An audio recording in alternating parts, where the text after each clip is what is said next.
Hello Spider fans. Today you are a guest of my house. As you can see, there are carburetors in front of me. So in the time when we are waiting for a chassis to come out from the painting shop, we are doing all we can to fill our time.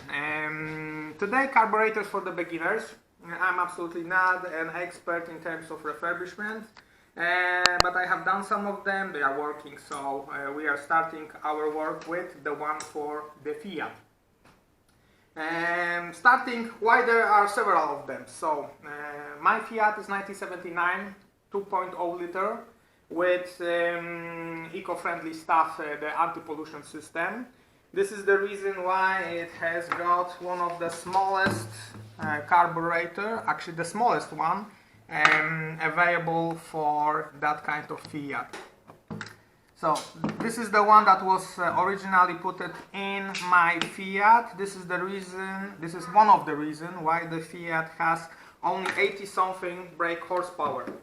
As you can see, one of the main reasons is the size of the carburetor and the choke. It has only 28 millimeters in this one and 32 in that one. This is the reason why I don't want to put it into my Fiat after it will be refurbished. And I have purchased that bad boy. This type of carburetor, it's also a Weber. It was put in a European version of Fiat. And this is the 34 Weber 250 ADF. We can find those marks in here, as you can see. So all the carburetors, they've got marks on it. If you will compare one and another, you will see that 28 versus 34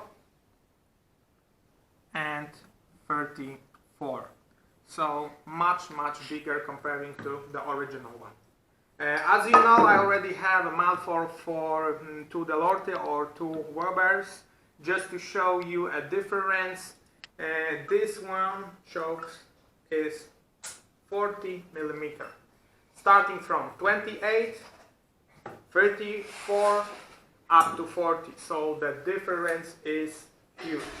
But as for this set, we will take care of it a little bit later on. Right now we wish to focus on Weber 34.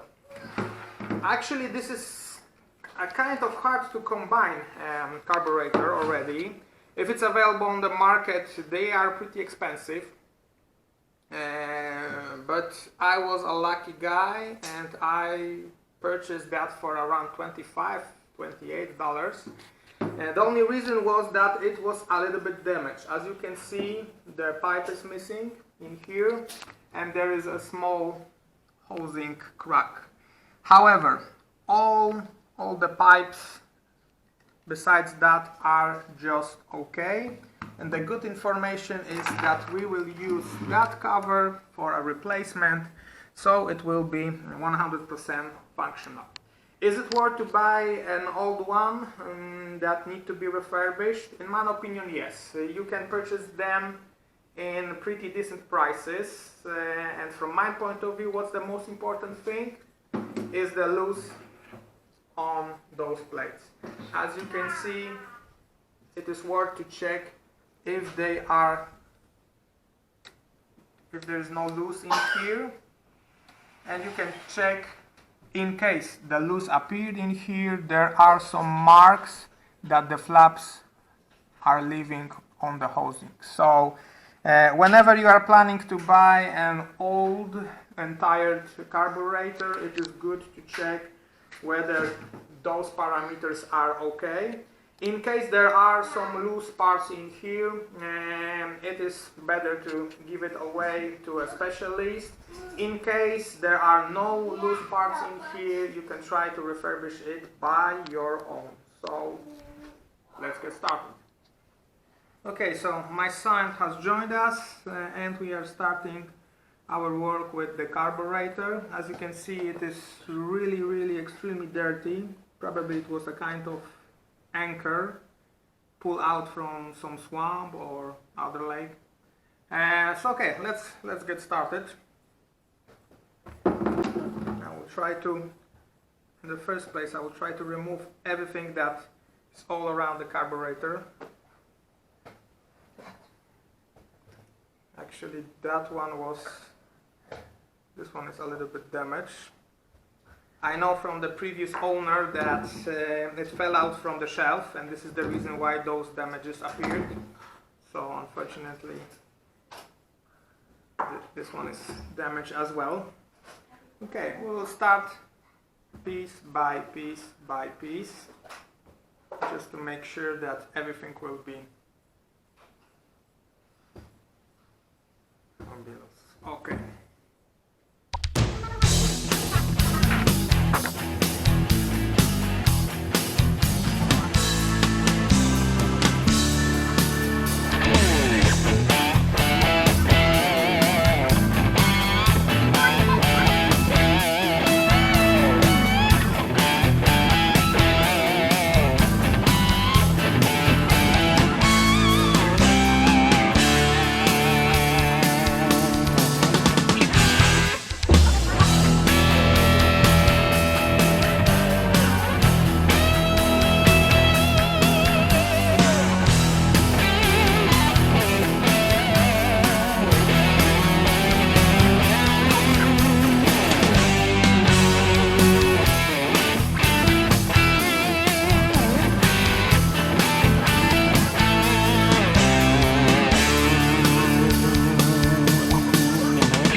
it's quite important. Before unscrewing this, if you will press with the screwdriver, you can damage those parts. This is the reason why it is extremely important to put something in here, just to be sure that you are not bending while you are using force with your screwdriver.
It's important to put them together really hard, because if they will fall into the engine, they will destroy entire engine right away. So this is the reason why I was putting extra force. I was using the help of my wife, because the good practice means that those bolts are being glued. So please remember to put a glue when you will be back together with them.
Okay, so you have seen it. How much time does it take to put it all apart? As you can see, it's not that difficult. Sometimes you need a helping hand. Right now, all we need to do is to clean that up, put a nice sink on the elements, and naturally order all the new gaskets, because as you can see, they are just rubbish. We have noticed two issues. One of them is the thermal choke control. As you can see, it is totally broken. Thankfully, we've got a working one in that one. This one should be replaced as anyway, because it has a broken hose. And we have noticed that this small bastard is broken as well. This is the reason why we will use a new one or the working one from that one. So that's pretty much it. That will be end of part 1. Stay tuned for part 2, when we will be putting back everything together. It's easy to put everything apart. It's a little bit harder to put everything back together. So hope we will make it. Stay tuned. Bye bye.